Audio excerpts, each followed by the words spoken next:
ओम नमो भगवते वासुदेवाय. सार्थ सुबोध ज्ञानेश्वरी. लेखन आणि वाचन सौ मनीषा भास्कर अभ्यंकर, महाराष्ट्र, मिरज 416410. अध्याय पहिला. अर्जुन विषाद योग. वाङ्मय गणेश रूपक भाग दुसरा. ओव्या आहेत 7 ते 9. ज्ञानदेव वाङ्मय गणेशाचे वर्णन करत आहेत. त्याच्या शरीराचे, अलंकारांचे, वस्त्रांचे असं वर्णन केल्यानंतर आता ते शेला व पायातील पैंजण यांचे वर्णन करणार आहेत. देखा काव्य नाटक जे निर्धारिता स कौतुक, त्याची ऋणझुणती क्षुद्र घंटिका अर्थध्वनी. पहा, कौतुकाने काव्य नाटकांविषयी विचार केला असता ती काव्य नाटके त्या गणपतीच्या पायातील लहान घागरे असून त्या अर्थरूप आवाज रुंझुणत असतात. नाना प्रमेयांची परी निपुणपणे पाहता कुसरी, दिसती उचित पदे माझारी रत्ने फली. कारण त्यात प्रतिपादिलेली अनेक प्रकारची तत्वे व त्यातील कुशलता, त्यांचा बारकाईने विचार केला असता यामध्येही निवडक वेच्यांची काही चांगली रत्ने आढळतात. तेथ व्यासादिकांच्या मती तेची मेखळा मिरविती, चोखाळपणे झळकती पल्लव सडका. तेथे व्यासादिकांच्या बुद्धी हाच कोणी कमरेला बांधलेला शेला शोभत आहे व याच्या पदराच्या दशा निर्दोषपणे झळकत आहेत.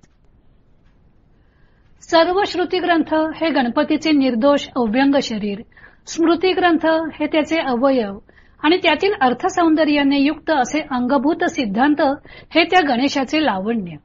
18 पुराणे हे रत्नजडित अलंकार व या ग्रंथातील छंदोबद्ध शब्द ही त्या रत्नांची कोंदणे आणि उत्तम शब्दरचना हे त्या गणपतीचं सुंदर रंगीत वस्त्र व शब्दरचनेतील अलंकार हे त्या वस्त्राचे तलमतंतू आहेत, असं वर्णन माऊलीने मागील 2 ते 6 या ओव्यात केलं होतं.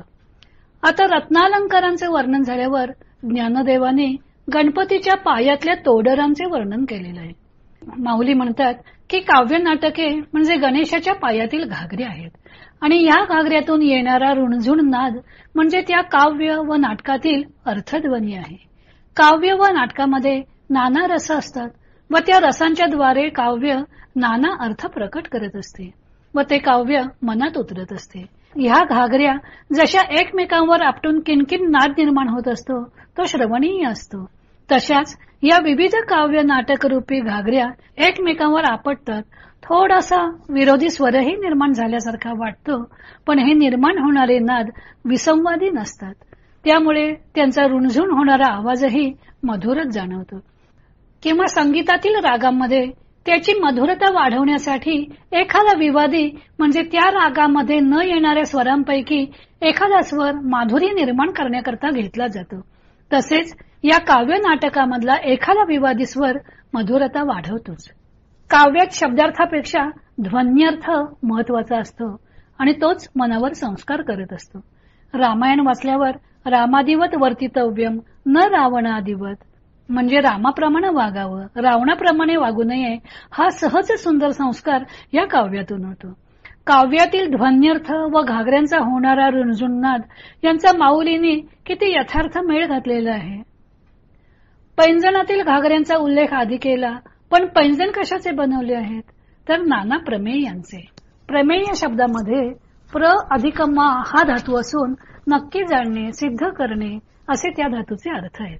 आता या सर्व साहित्यातून नक्की जाणून घेण्याची गोष्ट कोणती तर परमात्म तत्व. आपण गणितामध्ये काही गृहीत तत्वांच्या आधारे सिद्धांत काढतो. उदाहरणार्थ त्रिकोणाच्या 3 कोनांची बेरीज 180 अंश असते. मग समभुज त्रिकोण, विशालकोन त्रिकोण कोणत्याही आकाराचा, भुजांची लांबी कितीही असू दे, लहान असू दे नाहीतर मोठा असू दे, कोनांची बेरीज 180 अंशच येणार. त्याप्रमाणे ह्या साहित्याने एकाच परमात्म तत्वापासून सर्व सृष्टी आकाराला आलेली आहे असे जाणून घेतलेले आहे.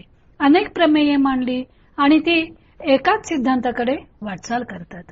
ही जी नानाविध प्रमेय आहेत तीच एकमेकात गुंफून ह्या गणेशाचे पैंजण बनवलेले आहेत. त्या गुंफणीमध्ये सुद्धा जी रत्ने दिसून येतात ती म्हणजे त्या प्रमेयातील योग्य शब्द आहेत अथवा सारभूत सिद्धांत आहेत. नंतर ज्ञानदेवाने गणपतीच्या कमरेला बांधलेल्या शैल्याचं वर्णन केलेलं आहे. व्यास वगैरे विविध दर्शनकारांच्या बुद्धी म्हणजे या गणपतीचा शैला आहे. प्राचीन भारतीय संस्कृत साहित्यात दर्शन वाङ्मय हे तत्वज्ञानाचं विशाल दालन आहे. दर्शन हा शब्द दृश्य या धातूपासून व्युत्पन्न झालेला आहे. दृश्य म्हणजे पाहणे, भेटणे, जाणणे, शोधणे, सिद्ध करणे, पुरावा देणे, डोळ्यांना गोचर होणे असे या धातूचे अनेक अर्थ आहेत. पाहणे हे फार व्यापक असते. चर्मचक्षुने पाहणे हे जसे खरे, तसेच ज्ञानचक्षुने म्हणजेच बुद्धीने पाहणे हे सुद्धा तितकेच किंबहुना त्याही पेक्षा खरे आहे. इतकेच नाही तर साध्या व्यावहारिक बुद्धीने पाहण्यापेक्षा सूक्ष्म, शुद्ध व व्यापक बुद्धीने पाहणे हे सर्व पाहण्यामध्ये श्रेष्ठ आहे. शुद्ध बुद्धीला सद्बुद्धी किंवा प्रतिभा म्हणतात. त्यामुळे दर्शन या शब्दात नुसते पाहणे एवढाच अर्थ अभिप्रेत नाही, तर खरे ज्ञान असा अर्थ अभिप्रेत आहे. त्यामुळे दर्शन हा शब्द तत्वज्ञान या शब्दाला समानार्थी शब्द आहे. दर्शन म्हणजे अंतिम तत्वाचे ज्ञान, साक्षात्कार असा अर्थ होतो. षडदर्शने प्रसिद्ध आहेत आणि ती षडदर्शने लिहिणारे 6 ऋषी आहेत. कपिलांचे सांख्य दर्शन, पतंजलीचं योग दर्शन, गौतमांचं न्याय दर्शन, कणादांचं वैशेषिक दर्शन, जैमिनीचे पूर्व मीमांसा दर्शन आणि व्यासांचं उत्तर मीमांसा दर्शन किंवा वेदांत अशी ही 6 दर्शनं आहेत. गणपतीच्या कमरेच्या शैल्याच्या ठिकाणी ज्ञानदेवाने या ऋषींची बुद्धी कल्पिलेली आहे. या विराट ब्रह्मांडात मनुष्याचे नेमके स्थान काय आहे, तो जी जी कर्मे करतो त्यांचे मूल्य काय आहे यावर दर्शनशास्त्राने विचार केला. त्यामुळे जगात दुःख आहे तर ते दूर करण्याचा उपाय कोणता, तो प्रत्यक्ष जीवनात कसा अंमलात आणायचा. सध्याचे जीवन अनेक बंधनांनी युक्त आहे, त्यामुळं पूर्ण सुख मिळत नाही. मग या बंधनातून सुटका कशी करून घ्यायची, म्हणजेच मोक्ष कसा मिळवायचा. शुभाशुभ कर्मांची मिळणारी फळे, त्यांचा वैयक्तिक व वैश्विक घटनांमध्ये सहभाग कोणता, जन्म आहे, मृत्यू आहे, मग पुनर्जन्म आहे का, असलाच तो कसा असतो, का घ्यावा लागतो, अशा अनेक प्रश्नांचा उहापोह दर्शन वाङ्मयात केलेला असतो. प्रत्येक दर्शनाचे मत वेगळे आहे. म्हणून माऊलींनी शैल्यांच्या ज्या दशा आहेत ना, त्या म्हणजे त्या दर्शनकारांचे भिन्न भिन्न विचार अशी कल्पना केलेली आहे. त्या शैल्याच्या दशांच्या गाठी बांधून उत्तम गोंडे तयार केलेले असतात. त्याप्रमाणे विविध दर्शनांच्या विविध सिद्धांतांची गुंफण होऊन त्या शैल्याचे सौंदर्य अधिकच वाढलेले आहे. शैल्याच्या दशा जशा वेगवेगळ्या असतात, पण त्या त्या शैल्याची शोभा वाढवतात.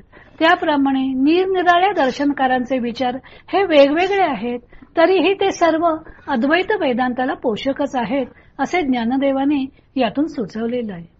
आता ही विविध शास्त्रे कोणकोणत्या अवयवांच्या ठिकाणी कल्पलेली आहेत त्याचा विचार उद्या करू.